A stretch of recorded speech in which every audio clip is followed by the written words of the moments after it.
Hello everyone, তোমরা সবাই কেমন আছো? আশা করি ভালো আছো আর আমিও ভালো আছি। আজকে আমি যাবো একটা রিসেপশন পার্টিতে, সেই কারণে দেখো রেডি হয়ে গেছি। আর এটা আমার ফাইনাল লুক। কেমন লাগছে অবশ্যই কমেন্ট করে জানিও। আমি আর মামি এখানটায় টোটোতে উঠে পড়ি, আর এখানটায় শুরু হয় মুষলধারে বৃষ্টি। তারপর বৃষ্টির মধ্যেই আমরা চলে আসি ভেন্যুতে আসার পর হয় লোডশেডিং, সেই কারণে ব্রাইডের সাথে কোনো ফটো বা ভিডিও ক্লিপ নিতে পারিনি। তারপর এখানটায় নিচে এসে সব রকম স্টার্টার টেস্ট করছিলাম। এখানটায় আমি মামি বসেছিলাম, সাথে আমার একটা বান্ধবী ছিল।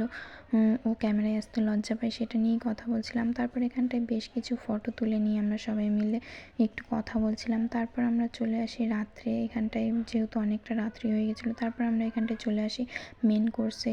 খাওয়ার এখানটাতেও অনেকটা ভিড় ছিল, সেই কারণে এখানটায় কিছুক্ষণ দাঁড়িয়ে থেকে বসে পড়ি খেতে। আর এখানটায় খাবারে অনেক কিছুই ছিল, কিন্তু আমি সেরকম কিছু নিইনি। খালি নিয়েছিলাম নান, পনিরের তরকারি, স্যালাড, আর লাস্টে নিয়েছিলাম ফ্রাইড রাইস, মাটন কষা। আর সেরকম কিছুই খাওয়াইনি। আজকের ভিডিওটা এতটুকুই। কমেন্ট করে জানিও কেমন লাগলো ভিডিওটা। বাই, দেখা হচ্ছে নেক্সট মিনি ব্লগে। ভিডিওটি ফেসবুক থেকে দেখলে ফলো, আর ইউটিউব থেকে দেখলে সাবস্ক্রাইব।